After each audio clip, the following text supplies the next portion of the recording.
Hello, my name is Alicia, and today I'm going to be talking about The Ballad of the Songbirds and Snakes by Susan Collins. This book was crazy amazing. I loved it. It was so good. It was a great prequel. Honestly, it was fantastically written, and I'm still so amazed by how much I love this book. It was a little creepy because this book is about President Snow when he was in his teens. Snow is Coriolanus, is his first name, and it's kind of his story of how he became who he was that we saw in the Hunger Games. Honestly, it was so good. It's definitely one of those books where you're gonna see kind of an innocent person become the monster that we saw later in the series, in the Hunger Games series. Anyway, he is 18 years old. He is going to this school, and it is the 10th Hunger Games. And for the 10th Hunger Games, the school has decided to assign the last year students, there must be 24 of them, to a tribute. And so all the kids, they get a tribute that they are their mentors. So we have Haymitch in the other books, who is a mentor, but in this one they assign the students from the capital to be these mentors. And anyway, the Hunger Games back then, it was in this arena, kind of like a basketball court arena. It wasn't anything that we see like in the Hunger Games books. It's very old school.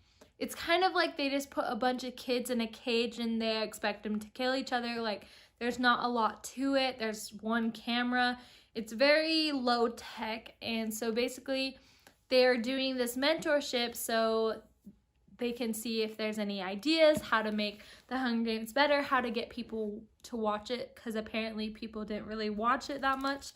So anyway, that is that for non-spoilers. It's super great. I would definitely read it. If you love the Hunger Games, you are gonna love this book. It was fantastic. Okay, bye. Wow, I love this book. I have seen a few other people talk about this book and how much they did not like it, but honestly, I kind of like these books where we know they're gonna be bad and kind of just see their downfall. I was just so anxious about every little thing. I just wanted to know when he cut his ties with Lucy Gray, if he actually married her. I honestly thought that he was gonna end up with her and he was just gonna like take her, but I was just so surprised when he like had to become a peacekeeper. That kind of threw me off because I was pretty sure because she won, she was gonna come back to the capital and they were gonna live happily ever after. But he needed something to become bad because I knew he was Snow, this evil president, and I don't know, I really loved it. I loved the twists and the turns. I loved that like Coriolanus, he seemed like so normal, but like the things he would do and like the things he would think about how to like use people to his advantage was super creepy. It was very President Snow, and it's just crazy to me that he was thinking that way when he was such a young boy, and everything was how can he benefit himself, and that was just so crazy. Like, I loved it so much, but it's just like so creepy and so sad. And I really want to know about Lucy Gray. I really hope that she makes a second book and we get to see from Lucy Gray's point of view. I really wanted her POVs because I wanted to know how she felt, because I feel like Lucy Gray could see that rottenness in Coriolanus, but I think she really had hope that he would be more than that. But I don't know, he killed like a bunch of people in this book. And then he kills Lucy Gray, but I hope she's not dead. And like the whole hanging tree song and how Katniss sings that, I just thought that was interesting that she was like actually the one who wrote it. So I feel like Lucy Gray has to had been something. And I feel like that's why Snow like hates 12 so much, because of Lucy Gray. It was so crazy to see also the games, how they were, how these tributes were treated so badly. I just can't believe it. And a lot of them didn't even make it into the arena, which is super weird.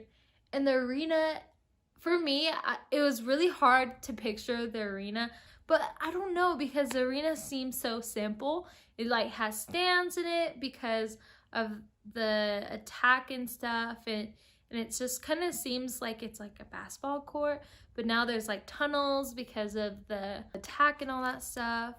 Coriolanus, he was really lucky. He was always in the places in the right time.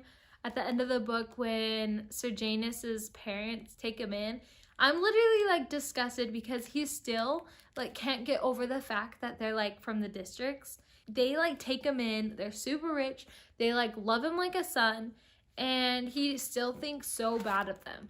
And the whole thing with Sejanus, and Sejanus was such a good person, and I can't believe that he died being like, Corio, like he still loved him. And it just sucks. I don't know. And I just don't see how like Lucy Gray didn't see that it was his fault until she was gonna die because he was gonna kill her. I really hope she didn't die. I don't know. I really hope there's like another book. But I feel so bad for her. Her life literally sucked so bad. And she won the Hunger Games. The whole Hunger Games thing just gave me anxiety the whole time. The crazy scientist lady, she really freaked me out. And then she's the one who like loves Coriolanus. I think she sees that rotten in him, and I think she wants to be able to like bring that out of him. And I think through everything he went through, he was able to like really become that rotten self that we see in the Hunger Games books. I don't know, it was honestly so good. Him and Lucy Gray's love story, I thought it was good, like especially with him going to 12, it kind of worked out really well. It just sucked. I just can't believe that he pretty much sentenced Sejanus to his death. That was so sad, and he used the Jabberjays. That was literally disgusting that he would do that. And because Sejanus gave his whole heart to Coriolanus, and he just like trusted him with everything and all his thoughts and his darkest secrets, and it was just really disgusting that he used that all against him, and how he was like, oh, he's so ungrateful for everything he has. And I'm like, he can think what he wants, he can be who he wants, and like honestly he has the right thoughts, because what is happening is not right. The whole thing with the snakes, that was crazy. That was super clever of Coriolanus, and how Lucy Gray was able to not die. That was crazy. Those snakes were horrible, and the whole thing was just horrible. I hated it so much. And I don't know, I thought Lucy Gray was gonna win, but there was a lot of times that I thought she wasn't going to. But she was super smart, and definitely Coriolanus helped her win, because I don't think she would have won. She probably would have made it pretty far, but I feel like the guys could have overpowered her, like especially the guy that she poisoned with rat poison.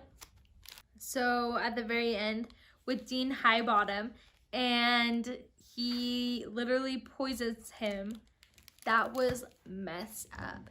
And then we figure out that Snow's father was literally the reason that the Hunger Games are alive, because him and Dean Highbottom had gotten together and like made it a joke. Dean Highbottom actually like came up with it as a joke, and then Snow turned it in, and Dean Highbottom could never forgive him because it's so disgusting. It's so messed up, and I can't believe that it's happening, and it happened for so many years. Oh my gosh. But yeah, it was just crazy. The whole relationship with Coriolanus and Lucy Gray, I really hope that they were able to make it out. And then it's crazy because then they were gonna have to leave together, and just the whole last part with them together, I was just so sad when he found like the gun, and he was like, I should take the gun, like when Lucy Gray had left. And I'm like, don't take the gun, he's gonna kill her, he's gonna kill her. And it was so sad. Lucy Gray was just such a great character. I really loved her, and I just felt so bad that she fell into Coriolanus's trap of the trust that he like fakely built with her, because honestly he just wanted to win. He thought she was not good enough until she showed like a spark, and he really just kind of like used that. And I think he believed that it was feelings, but I don't ever really think that he was in love with her. I think he's so messed up in the head that he like thinks that it was love, and then because he wouldn't have shot her if he's really in love with her, and he would have been like willing to go actually, not just because he has to. So that was so dumb. And then we see Tigress in the Mockingjay. I'm pretty sure that's the same person, and I think it's interesting that she helps like Katniss and stuff in Mockingjay because she loved Coriolanus so much, but I think she must have been able to see that he like really turned super rotten in the end, and that's why she was like helping with the rebellion in the end, because yeah, they're cousins, I guess. I didn't really realize that when I was reading the books, but I think they're the same person because both their names are Tigress, right? So that was so interesting. Honestly, I loved it. I would love to have another book. I would love to see some other games, like maybe like Phoenix game or something else, just like an actual book about it. I think that'd be really cool. Or Hamish's, because he's the youngest winner. I think that would be super cool. But overall, I love this book. It was fantastic. Suzanne Collins is a great writer, and I'm just super satisfied, and it's super beautiful. But thank you for watching. I hope you have a great day. If you have any comments, comment down below, and please like and subscribe. Thank you. Bye.